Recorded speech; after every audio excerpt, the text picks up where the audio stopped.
Bourbon, Broncos, and no BS.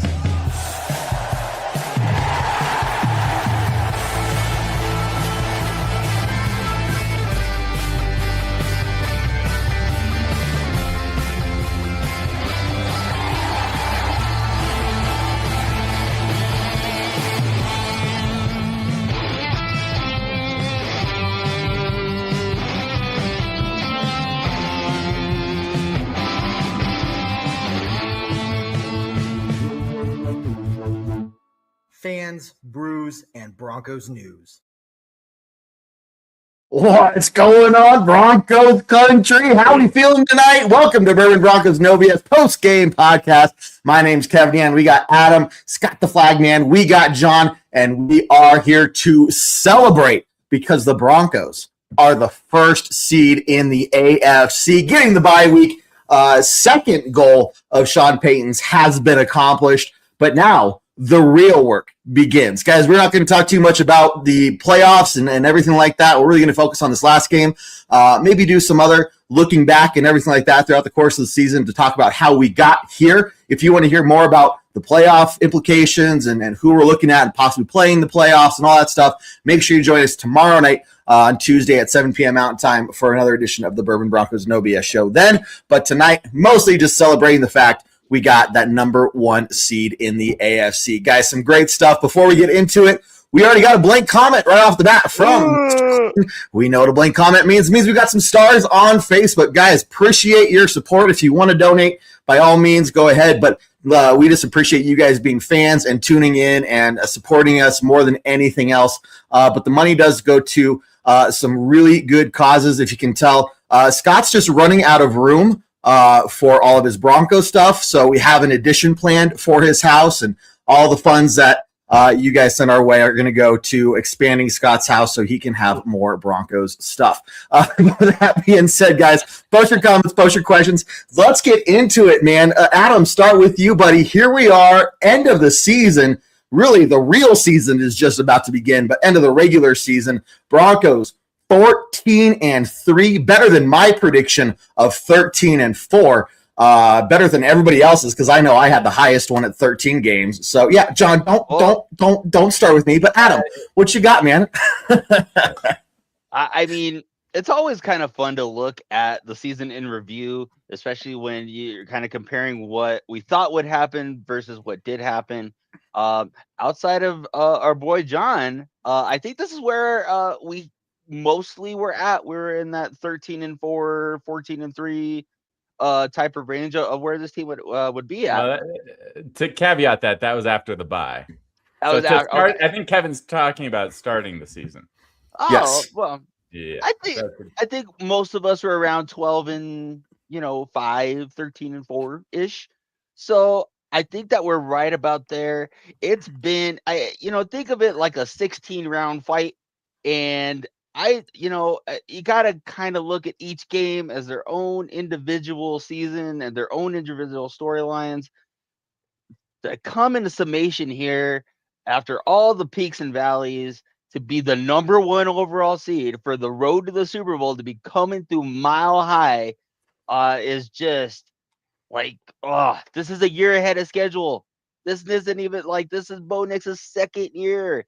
This is where we were supposed to be finding an identity, and I think that we have found it. And now the second season starts, the real season starts, and now let's push all those chips back in the middle. And in 2 weeks, we're gonna ante up again, and I'm so excited. This is what I think Denver fans have been waiting for 10 years, to have this kind of excitement going into the playoffs. Yeah, 100%. You are 100% Adam. Broncos country has not been this excited.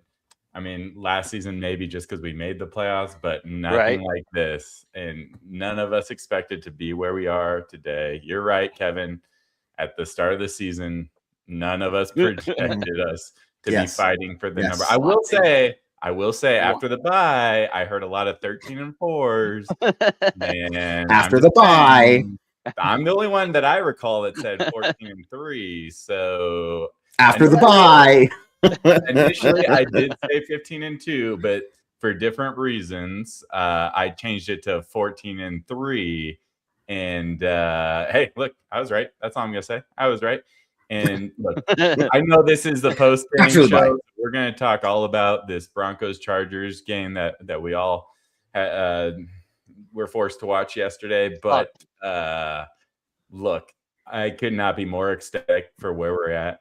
And guess what? The AFC playoffs roll through Denver, and that is the best feeling in the world. I couldn't be more happier than where I'm at today.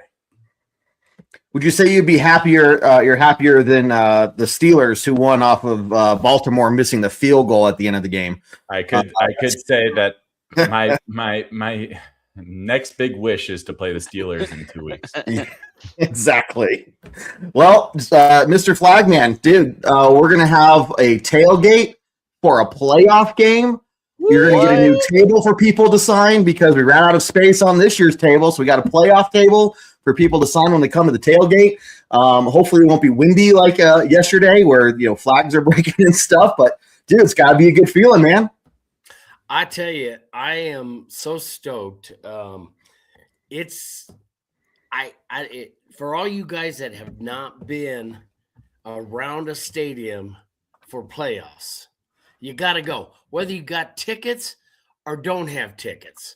I just remember my first time going to the stadium for a playoff game back in 2000, I think it was 5 or 2006, and just being blown away by the extra energy that was brought to the stadium at that time. And we've not had that for a while. And for me, I was tailgating in 2015, but not tailgating. We were it was me, my son, my other kids were there, and it was not a lot of people. I mean, I think we probably had 12 people in our little area where we were getting ready to go in for the championship game against the Patriots. But the energy that is going to be around that stadium is going to just hype you up crazy. It's going to be like a crazy ass drug that you don't know. The adrenaline is just going to be blowing your mind. So whether you have tickets or don't have tickets, go to the stadium, hang out, meet some new people, and enjoy the experience because it's going to be crazy, man. And I can't wait. I mean, we're really looking at doing some fun things, and taking it we're going to try to take our game to a different level. But yes, I hope we don't have the 20-mile-an-hour winds we had yesterday, but there was a time where it was just kind of at 8-9 miles, and it was beautiful. You walked 10 yards from that tailgate, and man, if you weren't impressed and stoked up to go to that game, then I don't know. I'd check your pulse. Yeah. Right? Right. Exactly. I can't exactly. wait. And I'm just hoping. I am just hoping and praying that the offensive game plans we've been seeing, because I can't, that we're going to change it, because I can't imagine us not throwing a pass to Cortland Sutton until the third, fourth quarter for 5 yards. We had our two top receivers get 3 targets and 1 catch for 5 yards. I don't know. We're also hyped right now. Sense to me. I know you're bringing down the vibe. You want to bring us down right now? I know. That's why I think we're going to be great. I think probably playing that 3D chess while we're messing around with checkers. Yeah. Well, it's a couple. Yeah, go for it, John. Oh, no, that was it. We've been saying it all season that Sean's been trying to be the smartest person in the room. And hey, if it wins us the Super Bowl or gets us to the Super Bowl, we're already ahead of schedule than where we thought we would be. Yes. So I can't really say anything bad about the guy, but there's plenty to talk about. Like Flagman said, there's plenty to talk about with the performance we saw from the offense yesterday. It goes back to the beginning of the season when Sean Payton was talking about how he sees this as one of the top teams he's coached. and a team that he fully believes could go to the Super Bowl. And all of us were like, dude, what are you talking about? Like, this is Bo's second year. Like, this is such a young team. We barely made in the playoffs last year. You're talking about this being the team. Like, dude, what are you talking? Here we are, guys. Right? You know, number one seed, and like nothing's set in stone, right? But we're number one seed, and that's, you can't get better than that. But a couple comments here. First from Gus. Shout out to Gus there. You are Mr. Popular. Thank you for being here, buddy. Coach should have been 3.5 goals in the second half. Goals should come down touchdowns. Don't sound negative, but we need touchdowns. And then for my dad, Bill here. Dad, how you doing? If the season ended now, this would be phenomenal. Again, we need to score touchdowns or not be in playoffs long. The D has carried us through this season. And just kind of break down what I saw from yesterday. You know, I think I commented about halfway through the third quarter, like, it looks like the offense is playing not to lose, right? I think it was a don't get hurt, don't give anything away. Plenty of other people online today talking about how it was such a vanilla play calling situation from the offense. I think there was also some focus on trying to get RJ the ball, maybe in situations where you didn't need to, but just trying to get him that other touchdown. Maybe that was in there or not, but either way, it was very vanilla. We only saw one shot down the field, right? Like they weren't trying to do anything to put themselves in a bad situation, and they did enough to win, right? And I think that's probably what the game plan was. Like, look, we're not going to do anything crazy. We're not going to do anything to give anything away. We're going to go out there and just play a solid game. They only had one penalty. You know, like in that regard, very solid from that standpoint. So they did everything right with what they were given and whatnot, and they didn't have to go out there and do crazy things to win. So they're going to save that for the playoffs. And now here we are with the bye week, a chance to get some of these guys healthy, get a couple of these other guys back. I think Greenlaw should be back. Brandon Jones hopefully be back by the divisional game. And yeah, so I'm obviously we wanted touchdowns, not to play basketball and get net all day. But Scott, at the end of the season, we got the pick six, not just the turnover, but we didn't end the season with zero pick sixes. We got one. And Brandon McMillan there getting that, man, what a phenomenal play that was off the tip ball. And a strip sack. Strip sack too. Yes. Yeah. Right? So I'm hopeful. From Benito. Yes, I'm hopeful.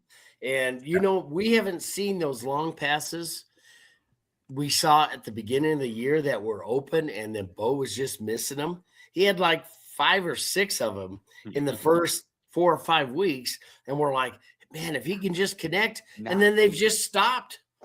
They're not there anymore. And I'm just hoping that that's what they're holding back. I hope. I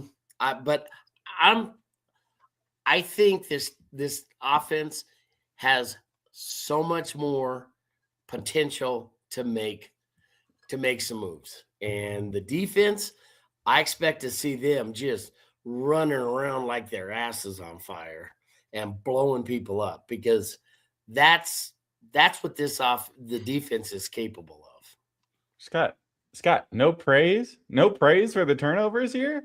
What? Oh, I love the turnovers. You've been asking for it all year.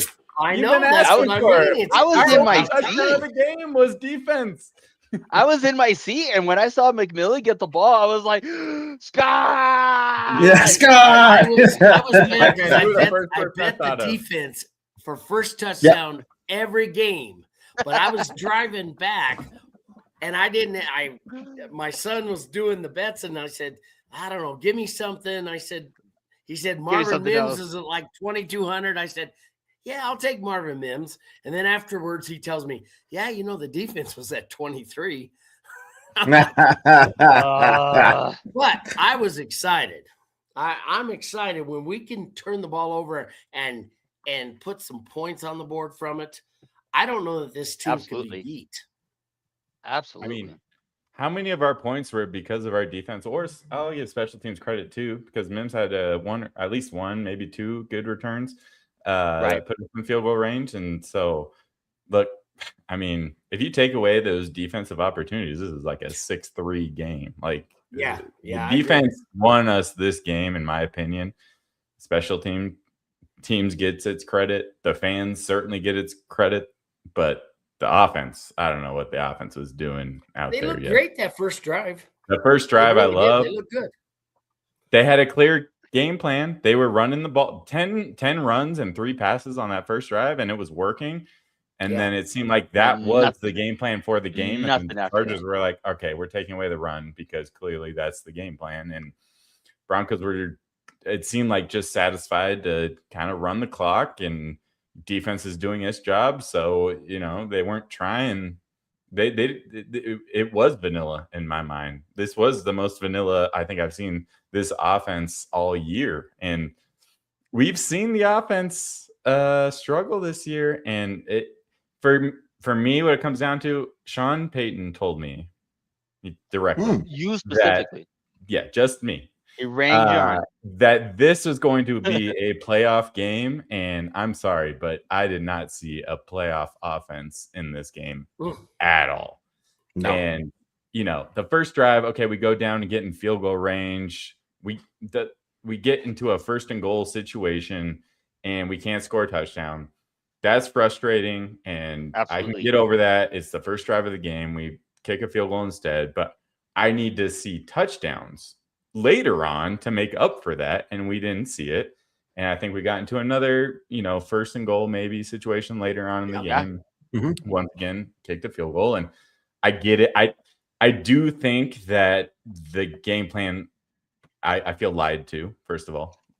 I don't think this was a playoff type of offense, and that's okay if it all goes to the greater good of what we're going to see in the playoffs. But if this is the offense to expect in the playoffs, if this was the playoff offense we're going to expect, then I'm sorry, it's not going to go great. I love the home field advantage, but you need more than that. Well, and if you look at let's go back to Ken's comment here. Why aren't these other teams? Why weren't they holding back? We saw the Patriots put up 41 points or something stupid like that. We saw the Jags put up 38 points. Yeah, I mean, you look at who they're playing too.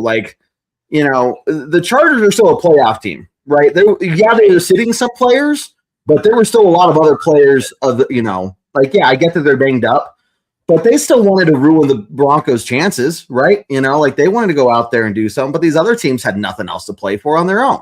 And maybe it's just coaching style.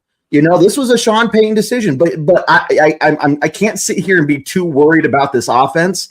And I'm right there with you. I would love to see touchdowns too, but I can't be too upset when I look at the whole picture here and say they weren't even really trying. They weren't taking those deep shots. They weren't doing anything weird. What they did, 3 running back draw plays or something like that. I think Jared said in the comments, we haven't seen that in forever, right? So they're doing things that's it's just super vanilla. It's kind of like out of the preseason playbook.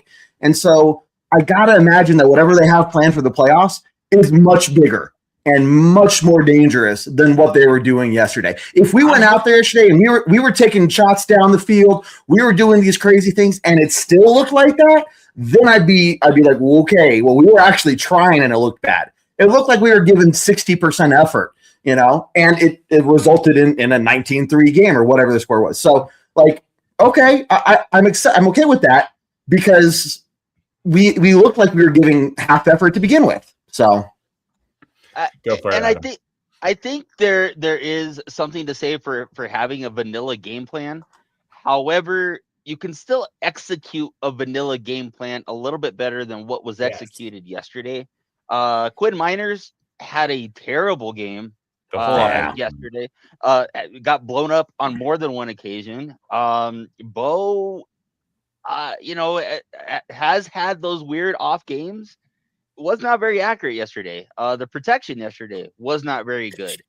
Outside of that first drive where they did run the ball very well, didn't really do much of anything after that. So while the level of competition was not, wasn't where we thought it would be, and the game itself had just kind of a very weird let's get through this vibe. I don't know that necessarily that we can say yeah, maybe they didn't do anything to hurt themselves, but they definitely didn't instill a whole lot of confidence in what has been the weaker of the three phases of the team so far. So for them to actually still kind of show those rough patches and not put the ball in the end zone after a turnover and getting it inside of the 10, those are things that have come back to bite Denver before. If you go into the playoffs, those are things that can come back to bite you again. So I'm not going to be gloom and doom. Yes, we're the 1 seed. Yes, we're there where we're supposed to be. However, there were things yesterday that there is a little bit of cause for concern. I mean, especially with the execution. And while we did get turnovers, this was Trey Lance at the controls. So, right. Yeah, I think what it comes down to for me is, well, I think how the game plan changed was after that first quarter where we go up right, okay, 3-0. Okay, now it's 10-0. And I think, and I just took the foot off the accelerator. I have to believe that's what happened, right? Like, it's what it looked like. Sure seemed like it. Seemed like there was, and at that point it was just like, okay, let's get out of here healthy. We have the game in our control. Our defense is dominating this second string, right? And so yeah, let's let them just finish out this game for us. Let's not get injuries, although we saw a few injuries yesterday that were kind of scary for us. And Forsyth, right. I think, came back in the game, right? And although Mustafa, a signing a week ago, he didn't do anything bad that I saw. But the bigger one was Garrett Bowles. That was terrifying at the moment. That looked like a bad injury that we might miss him for at least a game in the playoffs. And no discredit to Frank Crum, but look at I don't know how many weeks ago, 1, 2, 3, I don't know. We were talking about Garrett Bowles potentially being a Ring of Famer, and we cannot miss this guy. Like no discredit to Frank Crum, but there's a drop off there. Bowlesy might be the second most important offensive player that we have. So I was very happy. Maybe I was happy to see him back in the game. It sounds like it's a very bad ankle, from his update type situation. I hope like 2 weeks. The fact that he came back in the game gave me hope. I said it at halftime. We probably wouldn't see him back in the game, and literally the first play in the second half, first series back. Yeah, he was back in there. I was like, well, what do I know? Board, but from what Garrett that was relieving. And then the other one that is concerning was PJ Locke, because if Brandon Jones can't come back, in that divisional round, then who are we putting out there as that safety? Key, I guess. It was Devon Key yesterday. PJ Locke was in all of his gear on the sidelines. So typically when they take you out, like you're done at that point. So I think that the fact that he was on the sidelines in all of his gear, maybe it was just a precautionary thing. From what Bowles was saying today in their post game stuff, it looks like it's an ankle thing. It's serious enough, but he is already, according to him and not the medical staff, there's no way he's missing that game in 2 weeks. Yeah. Per Garrett Bowles, he is the source on this. No, I didn't make that up. But no, I don't have a battle with Garrett Bowles. I also want Garrett Bowles to be 100%, which I don't think is going to be the situation. Yeah, nobody's 100% though. Yeah, everybody's got some kind of nick. Right. Yeah. Bowles, I don't know. Right. He's interesting, man. He got carted off 1 week, and you thought he was done for the season. The next week, he's out there playing. So I don't know. Yeah, I was excited when I saw him come back in. I was like, okay. I was very excited. Bigger concern is Ben Powers. What is that guy doing right now? We were operating on the line much better without Ben Powers. And I don't know. I get it. Maybe he's still injured. Maybe he's I don't know. It takes a few games to get these guys back into it. Paco out there. I think we're just speculating, but I'd say maybe he's still not 100%, and that definitely made a difference because Bo, every time he went back to pass, was under duress. Pressure. It was like at least, it wasn't just one Charger in the backfield; it was two of them. Yeah, I don't know how many times I blinked and there were two in his face. Times that's crazy. He hasn't taken. I think he had 18 sacks going into the game, and he got 4 yesterday. Yeah. That's Yeah. crazy. All year we haven't seen that. Yep. And that's disheartening, but it might come back. I don't know how to describe how the offense. I think this was the offensive line's worst game. Worst game. That I can Yeah. By far. Most definitely. By far. Hot garbage. especially They were terrible. I mean, to see It's like they guys thought, like well, you know what? They don't have any of their starters playing. We're gonna just we'll just dominate them. I don't know, but it was disconcerting to watch that how quickly Bo was under duress. I mean, he probably could have gotten sacked 3 or 4 more times. I mean, he escaped a couple pockets and made some big runs. Yeah. But I will say for the defense, I don't think they rested as many starters, the Chargers. I think their defensive line I think they played them all. Granted, they didn't have Khalil Mack. They didn't have Derwin James. They didn't. Their inside linebacker, who I'm not going to try and pronounce his name because I'm going to get it wrong, but he's also a very good player. But Yes. so I was hoping for more from our offense against what seemed like a preseason game. And then on the other side of the ball, though, what I will say is I'm very happy how our defensive unit played against backups, because they did show up and they did win this game for us. And they did the job that we were expecting to see. I don't want to harp how badly the offense played this game, because I think we're all upset about that. But the defense, they got their assignment right, and they showed up and did what they were supposed to do. Adam, you had something? I didn't want to cut you off. I mean, it was disconcerting to see a Pro Bowler and Quinn Miners get manhandled most of the day. Obviously, the injury to Bowles and to Forsyth is not ideal. So if the point was to get out with as few injuries as possible, that didn't get accomplished. But to be fair, the defense against mostly backups and a really bad. I'm gonna crack on Trey Lance quite a bit, because he is. Oh God, he's so bad. He was bad. John Lynch, if you're listening, and I'm sure you are, I am really glad that Trey Lance did not get you fired in San Francisco, because I was thinking he was going to get somebody fired with that draft. But anyway, I mean, Nick Bonito finally looked like Nick Bonito yesterday. A guy who actually had a really good game in place of John Franklin Myers is Savion Jones, the 4th rounder, who has has his way blocked as far as making the 50 or the 48 active roster. He had a really good game yesterday. It was nice seeing Justin Sternod have a good game. Jaquan McMillan has just been, I think he's the best nickelback in the court in the game right now. He had a big pick. Riley Moss should have had a pick six going the had a pick six going the other way. It just hit him in a bad spot. His hands. But I mean it I'm sure that we could focus on the offense all day and talk about the things that we would do differently or that we wouldn't do differently.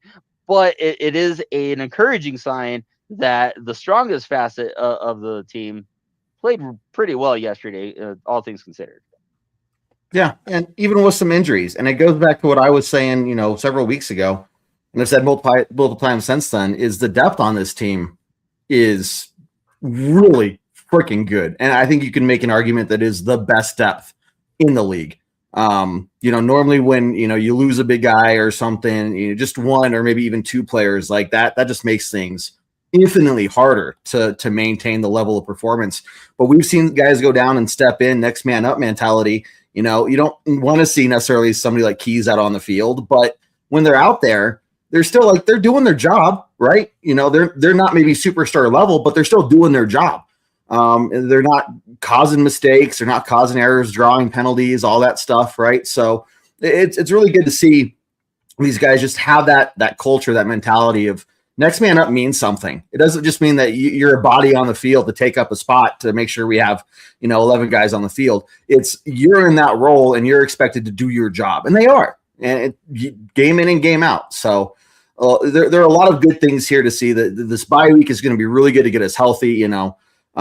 get people just a chance to take a breath, because the last, however many games, 6 games or whatever it's been since our bye week, it's been a tough push, right? They've had to do a lot to get to where they are, and they deserve where they are too, with the number 1 seed. So absolutely beautiful stuff from these guys. Hey guys, it is halftime, so the other guys are going to take a break, collect their thoughts, think about what else they want to talk about in the second half, maybe grab some orange slices while I go on a little tirade here, a little monologue of my own. First, guys, this show, Bourbon Broncos No BS Postgame Podcast, will be live again next week as well. We'll do something probably. We'll figure out what we got. John's going to go. I don't know what. He's probably going to change clothes or there. He's back. Okay. We'll do something next week to kind of recap the season or just talk about everything we saw going on. Maybe break down the games from the wild card weekend that the Broncos don't have to play in. So make sure you join us back here next week again, Monday night at 8 p.m. Mountain Time. Tuesday night is our flagship show of Bourbon Broncos No BS, live at 7 p.m. Mountain Time. This will be the second year in a row where we will be doing a post-season version of these shows, guys. And that just means we're more excited and it's more energetic and there's more reason for you guys to be here. So tune on in next week, 7 p.m. Mountain Time.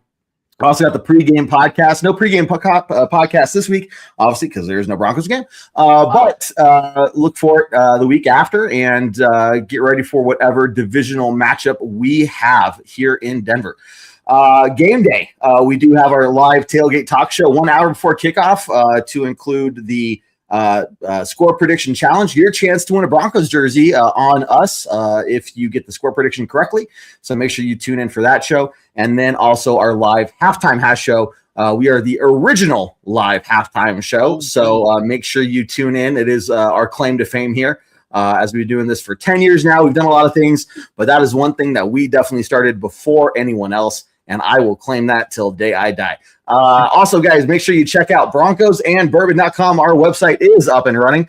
Not 100% yet, but does have enough going on there that makes you want to go sign up for free to include the one-stop shop of all of our Broncos content, the latest show, the latest video, the latest podcast, everything you want to see there. Also, Adam here with some fantastic articles on the website. Yeah, Mr. Writer himself. Go check out broncosandbourbon.com to see his articles. Get a chance to comment on it and everything like that. Share your thoughts on what he's talking about.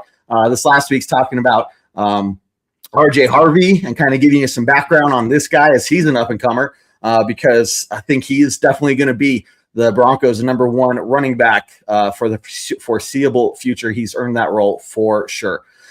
So go sign up for free now. Again, we'll be able to sign up for free through a while for now, but we will be introducing membership tiers probably this offseason, at which point you will have to sign up to get some of those features. But don't worry, if you're signed up already or will sign up before the end of the Super Bowl, you will get upgraded to that membership level for free once that's introduced. Anybody who signs up after the Super Bowl, you're going to have to pay. So this is the time for you guys to get in on the ground floor and be able to stay connected to us in all those different ways. Make sure you're following us on YouTube, Facebook, TikTok, wherever you get your social media, Instagram as well. Go find us and follow us. And the OnlyFans as well. We're trying to get that started up again.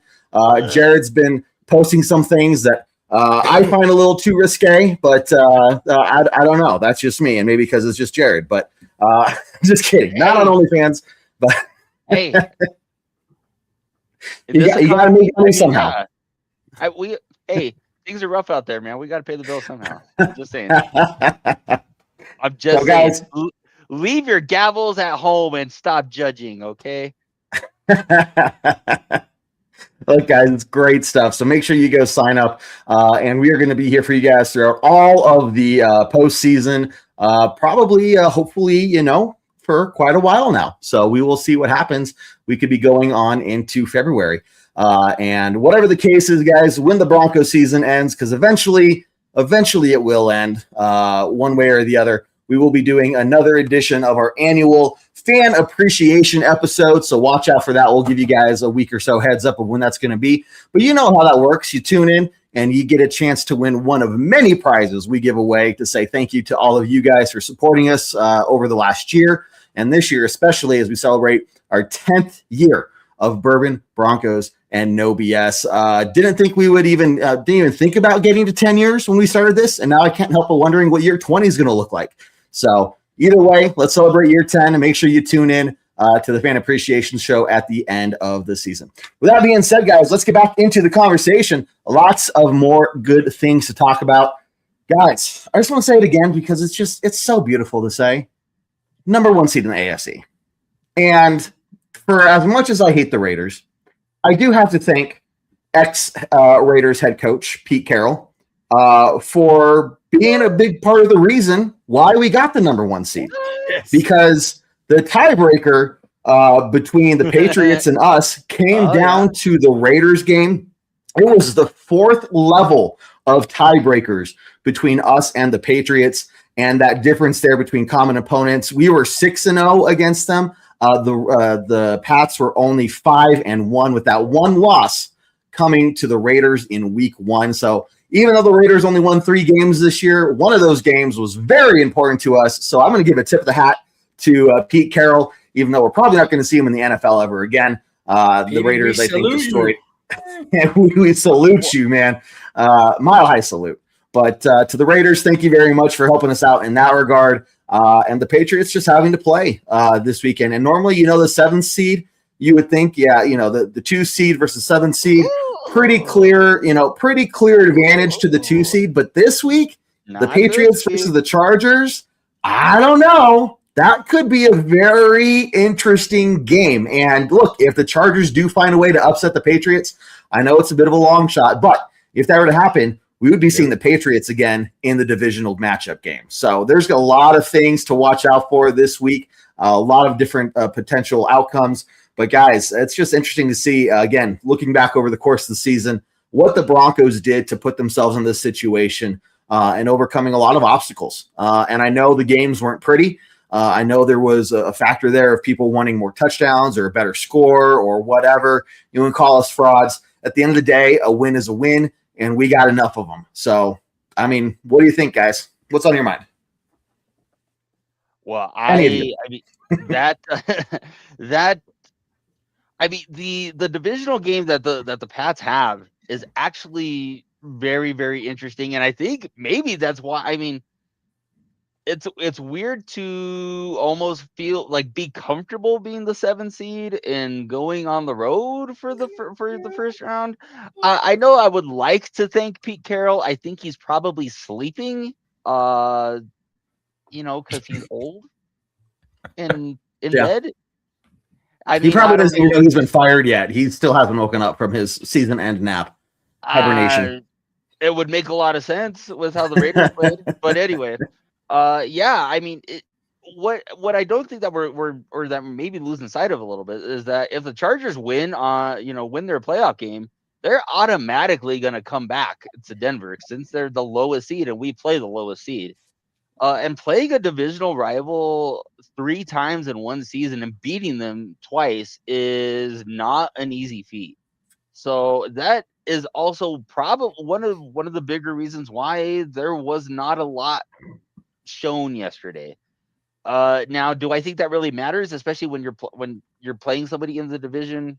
No. You're all kind of familiar with what you like to do. But I mean that is an interesting little wrinkle that if the Chargers do win, and it's not because I think that I think we're the far and away better team, but beating a division rival 3 times or 2 times in one season is hard. Beating them 3 times and beating them twice within a matter of a couple weeks is not going to be an easy task. So even with having the 1 seed, that may be one of those matchups that it maybe doesn't favor Denver as much as we would like to think. But I mean, John, what do you think? Well, first of all, I'd like to toast former coach of the Raiders, Pete Carroll, and I won't drink. Glug, glug, glug. To the Raiders very often. That's probably the first time, but and only time. It really did hit me today, maybe yesterday, about how important them beating the Patriots was for the Broncos in week 1. of all teams to make us get the number 1 seed. I mean, granted, we did our part, obviously, but man, Raiders had 3 wins this year, and one of them was to the Patriots. Granted, week 1, I get it. That's a weird time of the season for everybody, but for us to have exact opposite records right now, 3-14, 14-3, just it's a little bit beautiful in my mind, at least the record difference. But God, the Raiders of all teams that we have to thank to have this number 1 seed it's a little bit of poetry in my mind. It's a little bit of poetry. I did have to practice saying it before the show because I kept kind of almost getting sick in my mouth. So I thought maybe this would be a future show discussion, but I'm glad you did that because I had thought about it. So thank you, Kevin. But Adam, to your point, yeah, the Chargers to go to the Patriots. Because to go back to the game we just played, it didn't feel like the Chargers were trying to win this game. Right. And I'm not going to go down conspiracy theory or anything like that, but it seemed like they were kind of comfortable to be the number 7 seed. And I think at the time, most likely play the Patriots. So, and I don't know, would you rather play the Patriots at home or the Jaguars at home? Jaguars are looking really good right now. So I don't know if this was part of the equation. I really don't. But if I'm the Chargers, it seems I'm not. Let's put it this way: if the AFC teams that we could potentially face, I'm not that scared of the Patriots. And to have to go to New England, I don't know if that's that scary, in the post Tom Brady era. So I can't really blame them. I don't know. That's just how I feel. I think. And I'd love to see the Chargers in 2 weeks because we know them, they know us. It'd be a fun matchup for the divisional game that I will be at. And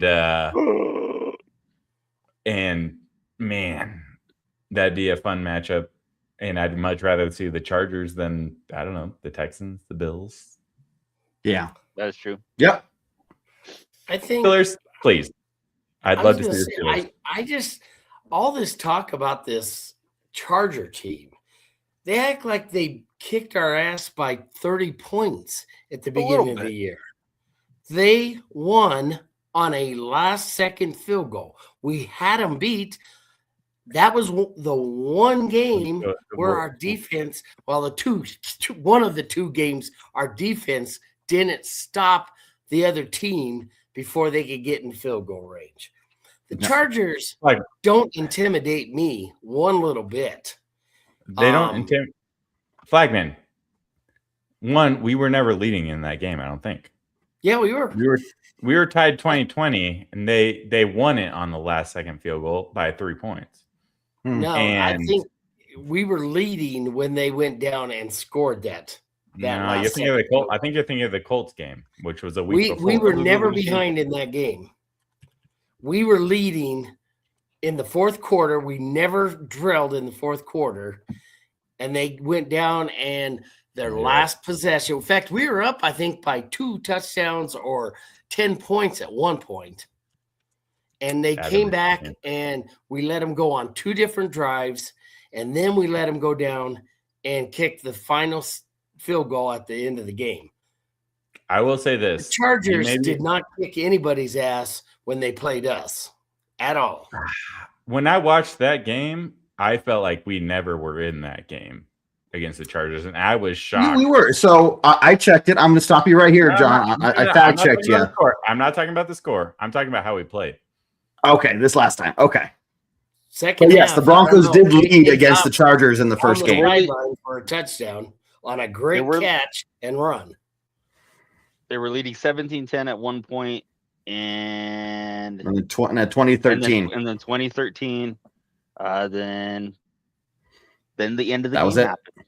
But I mean that's what happens when 2 good teams play each other. Like, and especially when you add the divisional factor into it. It's an early season game. You're still kind of working some stuff out. Like, but no, like I to kind of pile onto that, and John, I want you to still jump in once I finish up. Is like Charger fan was oddly like perturbed, I would say, about maybe. And again, I like to poke fun at them because frankly, they're the little brothers of the division, and that's just what happens. It happens when you don't have one of these. So when you get one of these, Charger fan, you can get out of the kiddie table and you can sit with the grown-ups. But until then, that's what's gonna happen. We're gonna crack on you over that. And I like seeing you a little feisty, but you know, it's whatever. John, like, finish what you were saying. Yeah, look, I do want to play the Chargers in 2 weeks because I think we can beat the Chargers and their full team. Like, this was clearly, it was like the Chiefs game last year, right? Right. Didn't have the same outcome that I was hoping for, but that's all right. At the end of the day, the win is all that matters. And so I will say that week 3 game against the Chargers, I felt like we were outmatched. And Sean Payton does not do well in September, and we saw that. And I'm okay with that being a week 3 loss. I felt like the Chargers had that game in hand, and we somehow figured out a way to lose it only by 3. And it didn't feel like we should have lost it by 3. It felt like how I felt when we beat the Chiefs last week, for example. Yeah. I felt like we beat 20 them to by 13. They had us right where they wanted us. You know, with that losing by 7, they went down, and I tell you, we gave that game away because we were not at the level that we needed to be at that time. And that's how I feel about what the Chargers did against us. Like, I feel like we shouldn't have been in that game in week 3. And it's like the Jaguars game. I feel like the Jaguars outplayed us. And guess what? They did. And they won by 2 touchdowns. And so that makes sense to me. Yeah. That Chargers week 3 game doesn't make sense to me. Now, I'm not saying that makes them the better team. It's a week by week. It's an 18-game season for a reason. And so I think we are the better team overall. And I think we will show it if we see them in 2 weeks. And of the teams we could face, I think the Chargers are one of the top that I'd like to see. Just because, one, it'd be so much fun because they're the divisional.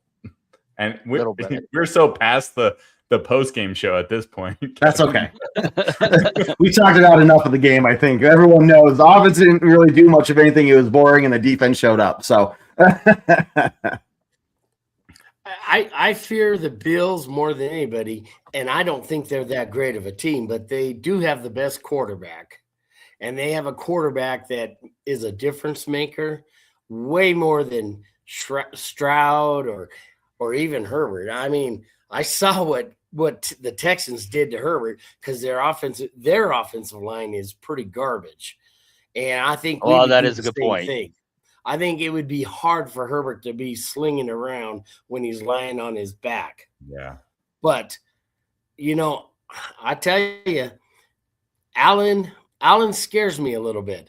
But that team doesn't scare me overall because their defense, not great, and their offensive line is about as bad as the Charger offensive line. And I really do think come Sunday in 2 weeks that our guys are going to be unleashed and playing with a lot more purpose than they have been the last few weeks. And I don't care how fast the ball's getting out of that quarterback's hand. I think our DBs are going to be on top of it. We're not going to be given that kind of cushion because it's do or die. And this team, I think, will come with a very high energy that they really even yesterday I thought they probably could have done a little bit more to this. I mean, I think there were some points left on the field by the defense. I think they had some opportunities to steal some more points. But I love the defense. They're going to play like men possessed. And so I think whoever we play in the playoffs, they're going to have to face that, and I think that is a great equalizer to our offense. That's great point, Scott. Is that normally the best defenses win in the playoffs. So I mean, I don't know that we're asking the right question of like who would you rather face. It's what offense really matches up well with our defense. And I mean, to your credit, yeah, I think Buffalo probably is stylistically maybe the worst matchup for the Denver defense, but they're also not the they're not the Buffalo Bills of a year ago. They're not the Buffalo Bills of even 2 years ago. And arguably their defense isn't as good as it was last year. So I don't know that, and I don't know if we're breaking down what teams that we might see, but I think Allen's ability does make it a little bit of an intriguing matchup, but I think our defense is up to the task, and I don't think they're as good defensively as they've been in years past. I agree. Ken, I'm glad you said that because that's what we're here for, man. We're here to make you feel optimistic. There's no reason not to be optimistic about where the Broncos are. When you're the number 1 seed, like nothing, you still have to go out there and you're not just going to be given any wins, but you got the home field advantage, right? And if that's not an incentive to go out there and take advantage of it, I don't know what else is. Especially Denver with what the home field advantage means in terms of the altitude, the crowd noise, all that stuff. I think definitely plays even heavily in their favor. So, it's kind of tough and it's exciting to sit here and be like, who are we going to play? Right. We don't know. And so we're looking at all these options. I know I'm right there with, who said it, wanting to play. Yeah. Ken wanting to play the Steelers, man. If the Steelers held off against the Texans, I would just love to see that. Don't think that's going to happen, though.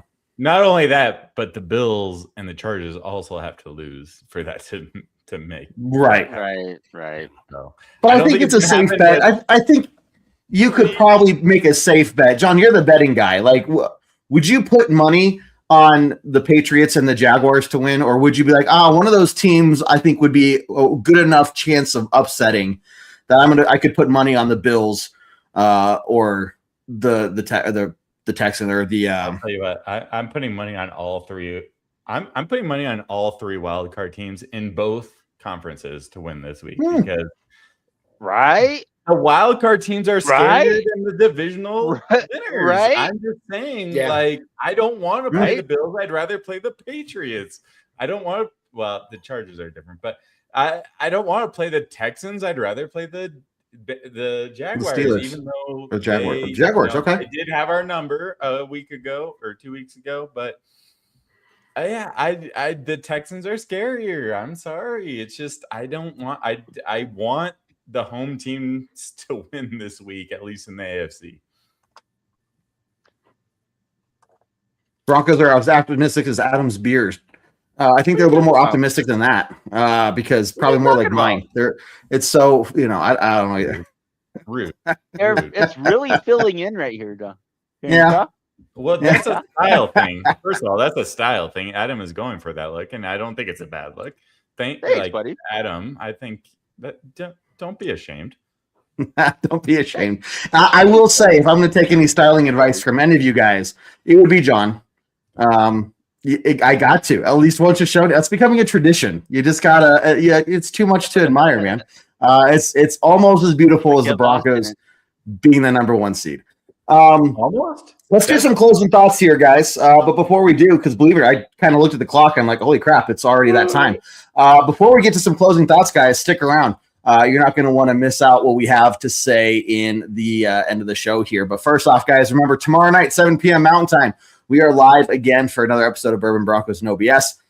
No game day activities for us this week. Obviously, we'll be watching these games pretty closely to figure out who the Broncos will be playing in the divisional matchup and see, we're going to have to wait to see if we play Saturday or Sunday. But either way, guys, it's going to be phenomenal. It's going to be a good time. Like Scott said, come on down to the tailgate, even if you're not going to the game, and have an absolute blast with us. So,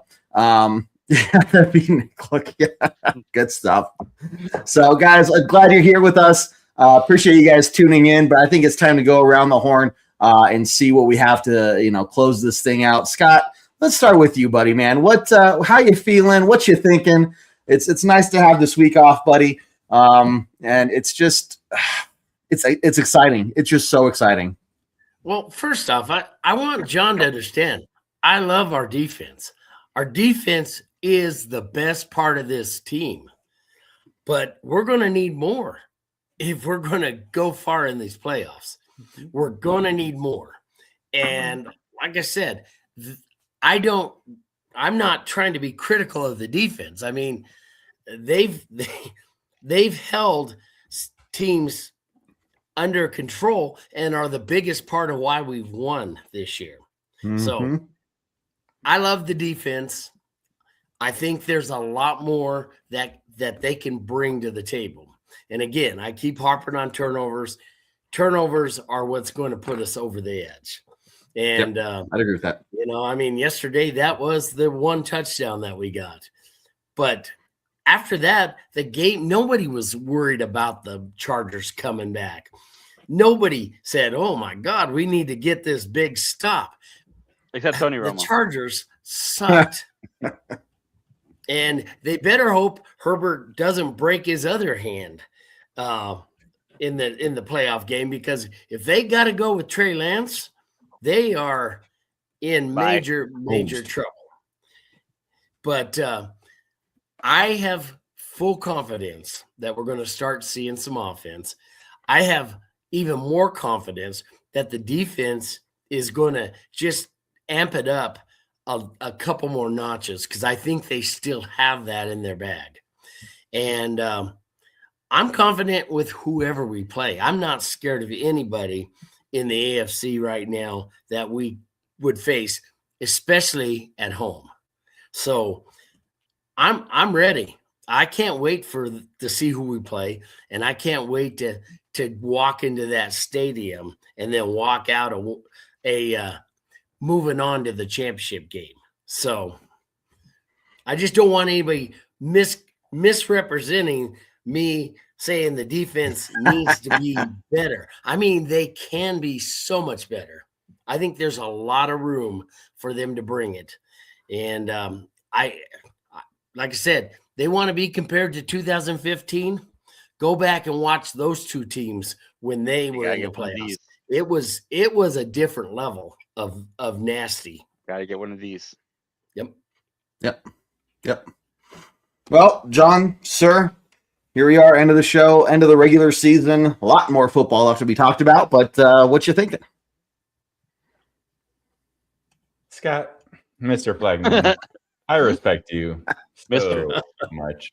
With all due respect. And that doesn't mean you can say whatever you want, but with all due respect. But given that this is a post-game show for the game against the Chargers, I cannot talk disrespectfully about this defense, because they dominated yesterday. And, you know, I want to see it more in the playoffs. I know where you're coming from. I hear it. I get it.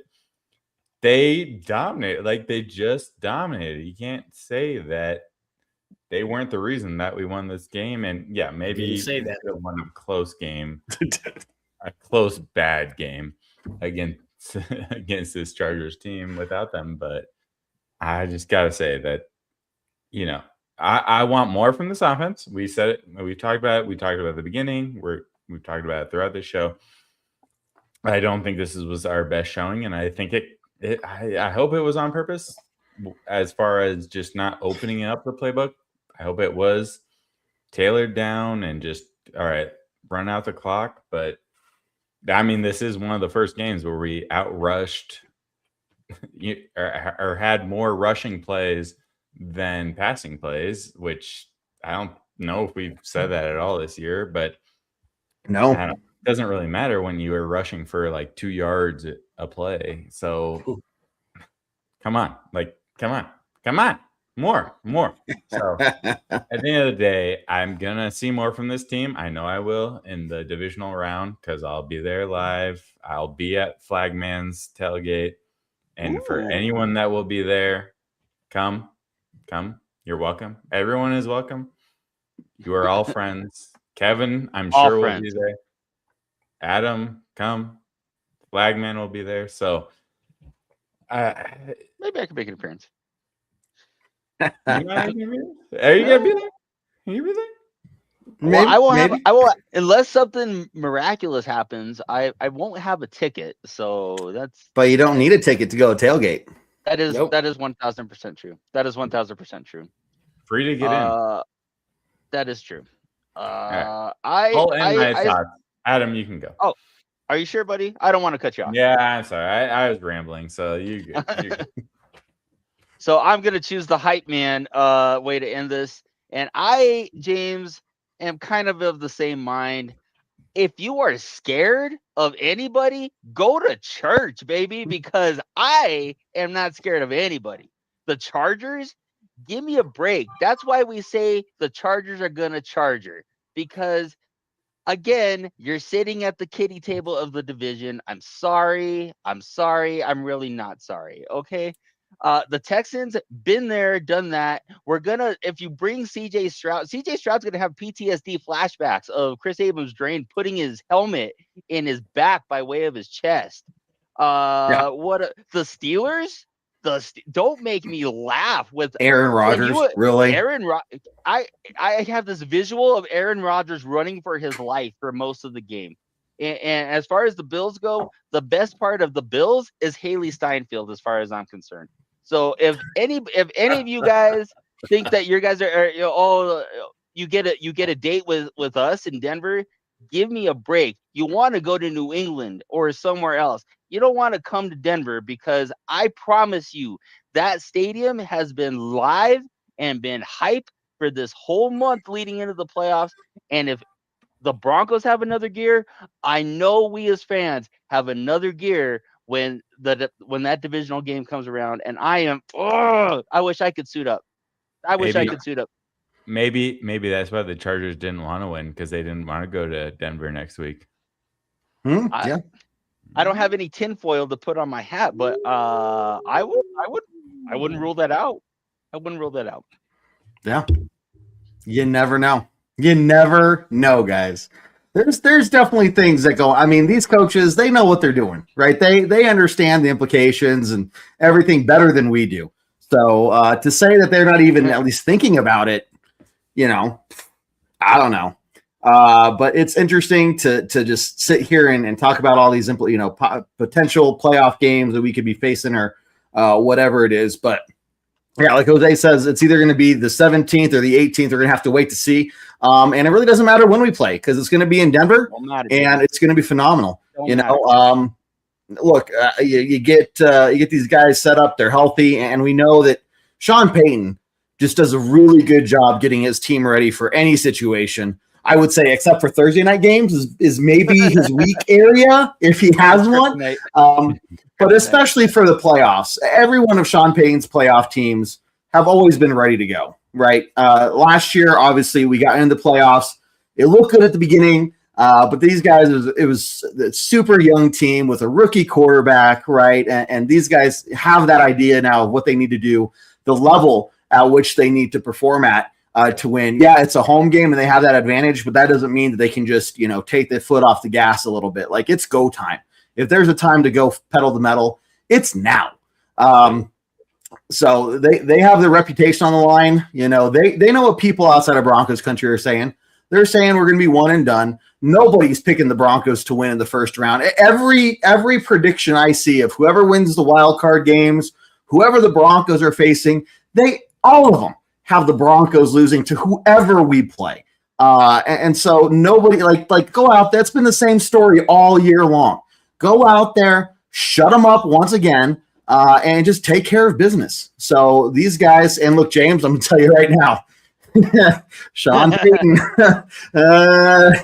he saves his trick plays for the postseason. So when appropriate. It's probably going to happen, right? I'm just saying. As long as it works, he's going to be a genius, and we'll talk about what happens if it doesn't work. But either way, it's going to be fun to see what happens, guys.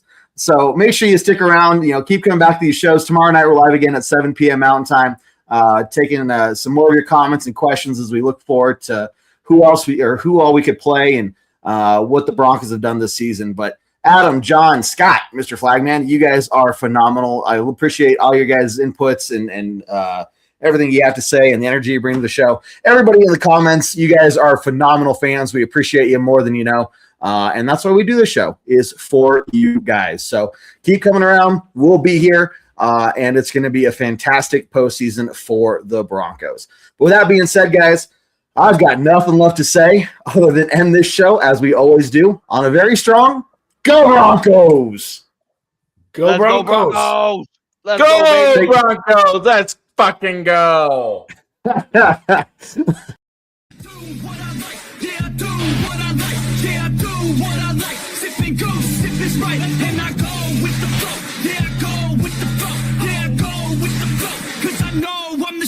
In the zone, here I go. In the zone, here I go. In the zone, here I go. Yeah, they know